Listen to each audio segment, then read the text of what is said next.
നിങ്ങൾ ഇന്ന് കാണുന്നത് നിങ്ങൾക്കറിയാവുന്നതുപോലെ JSK എന്ന സിനിമയുമായി ബന്ധപ്പെട്ട് CBFC എടുത്ത ഒരു നിലപാടിനെ കുറിച്ച് പറയാനാണ്.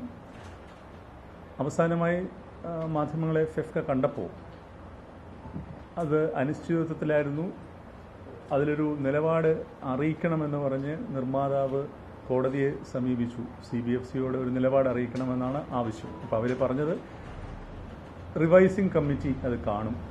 ഇപ്പോൾ നിങ്ങൾക്കറിയാവുന്ന പോലെ അപ്പലേറ്റ് ട്രിബ്യൂണൽ ഇല്ല. റിവൈസിംഗ് കമ്മിറ്റി കാണും, കണ്ടതിന് ശേഷം വിവരം കോടതിയെ അറിയിക്കാം എന്നാണ് പറഞ്ഞിരിക്കുന്നത്. അപ്പോൾ ഇന്നലെ അത് റിവൈസിംഗ് കമ്മിറ്റിയെ ആ സിനിമ കണ്ടു. ഇതുവരെ കൃത്യമായി രേഖാമൂലം അറിയിപ്പ് കിട്ടിയിട്ടില്ല. പക്ഷേ കോടതി ഇന്ന് ഉച്ച കഴിഞ്ഞാണ് കേസ് പരിഗണിക്കുന്നത്. ബഹുമാനപ്പെട്ട ഹൈക്കോടതിയിൽ അവരത് അവരുടെ തീരുമാനം അറിയിക്കും എന്നാണ് നമ്മൾ മനസ്സിലാക്കുന്നത്. പക്ഷേ ഇന്നലെ സിനിമയുടെ സംവിധായകനുമായി ഞങ്ങൾ ദീർഘമായി സംസാരിക്കുകയുണ്ടായി. ഈ സിനിമ കണ്ടതിന് ശേഷം ഈ കമ്മിറ്റി അംഗങ്ങൾ സംവിധായകനെ കണ്ടിരുന്നു, സംവിധായകനുമായിട്ട് സംസാരിച്ചിരുന്നു. അവരുടെ ഒരേ ഒരു ആവശ്യം ആ കഥാപാത്രത്തിൻ്റെ പേര് മാറ്റണം എന്നുള്ളതാണ്. അവർ ആ സിനിമയെ വളരെയധികം അഭിനന്ദിച്ചാണ് സംസാരിച്ചത്. വളരെയധികം സാമൂഹ്യ പ്രസക്തിയുള്ളൊരു സിനിമയാണ്. വളരെ നല്ല രീതിയിൽ സംവിധാന മികവ് പ്രകടിപ്പിക്കുന്ന സിനിമയാണ് എന്നൊക്കെ അവർ പറഞ്ഞതിന് ശേഷം അവർ പറഞ്ഞത് ഈ പേര് മാറ്റണം. ആ പേര് മാറ്റുമ്പോൾ സ്വാഭാവികമായിട്ടും ആ സിനിമയുടെ ടൈറ്റിൽ നിന്നും ആ പേര് മാറ്റേണ്ടി വരും. കഥാപാത്രത്തിൻ്റെ പേര് മാറ്റുമ്പോൾ സ്വാഭാവികമായിട്ട് അതും സംഭവിക്കുമല്ലോ.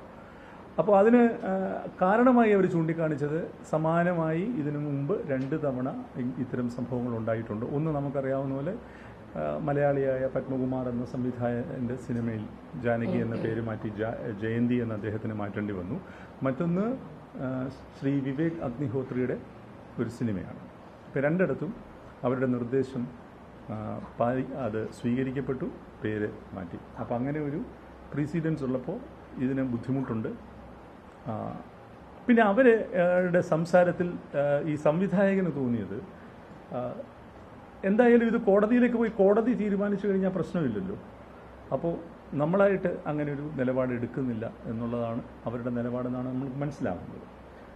പക്ഷേ ഇവിടെ സങ്കടമായിട്ടുള്ള 3-4 ചോദ്യങ്ങളുണ്ട്. ഒന്ന്, ഈ സിനിമയുടെ ട്രെയിലറും ടീസറും CBFC ക്ലിയർ ചെയ്തതാണ്.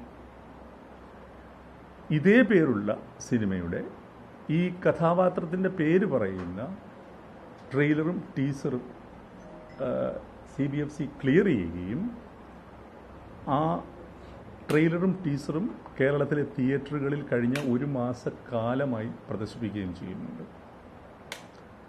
അതിനകത്ത് എന്തെങ്കിലും കമ്മ്യൂണൽ ഡിസ്ഹാർമണി ഉണ്ടായതായിട്ടോ ഒരു ക്രമസമാധാന പ്രശ്നം ഉണ്ടായതായിട്ടോ നമുക്കറിയില്ല.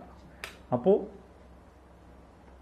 ടീസറിനും ട്രെയിലറിനും ഒരു മാനദണ്ഡം, സിനിമയ്ക്ക് മറ്റൊരു മാനദണ്ഡം.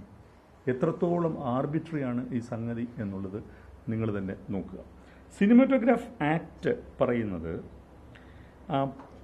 5B പറയുന്നത് a film shall not be certified for public exhibition if in the opinion of the authority competent. ആ വാക്ക് വളരെയധികം പ്രസക്തമാണ്. കമ്പീറ്റൻ്റ് ആയിട്ടുള്ള ഒരു അതോറിറ്റി ആയിരിക്കണം എന്ന് പറയുന്നുണ്ട്. Authority competent to grant the certificate the film or any part of it is against the interest of the sovereignty and integrity of India, the security of the state, friendly relations with foreign state, public order, decency or morality, or involves defamation or contempt of court, or is likely to incite the commission of any offense. ഇതാണ് ഇതിലെ close. അപ്പോൾ മാനദണ്ഡം ഇത്രത്തോളം ജനറലാണ്. അത് എന്താണ്, ഇപ്പോൾ ഉദാഹരണം പറയുകയാണെങ്കിൽ എന്താണ് ഒരു കമ്മ്യൂണൽ വയലൻസ് ഇൻസൈറ്റ് ചെയ്യാൻ സാധ്യതയുള്ളതെന്നുള്ളതും ഈ കമ്മിറ്റിയുടെ മാത്രം തീരുമാനമാണ്. വളരെ സാമാന്യവൽക്കരിക്കപ്പെട്ട ക്ലോസുകൾ മാത്രമേ നമുക്ക് നിയമത്തിലുള്ളൂ. അത് വ്യാഖ്യാനിക്കേണ്ടത് കമ്പീറ്റൻ്റ് ആയിട്ടുള്ള ആധികാരികതയുള്ള ഒരു കമ്മിറ്റിയാണ് എന്നാണ് നിയമം പറയുന്നത്. ഇവിടെ നമ്മളുടെ സംശയം ഇത് വ്യാഖ്യാനിക്കുന്നവരുടെ ആധികാരികതയെക്കുറിച്ചാണ്. മലയാള സിനിമ തിരുവനന്തപുരത്ത് പ്രാദേശിക കമ്മിറ്റി കണ്ട് ഫിറ്റ് ഫോർ എക്സിബിഷൻ എന്ന റെക്കമെൻഡേഷനോടുകൂടി മുംബൈയിലേക്ക് അയക്കുന്നു.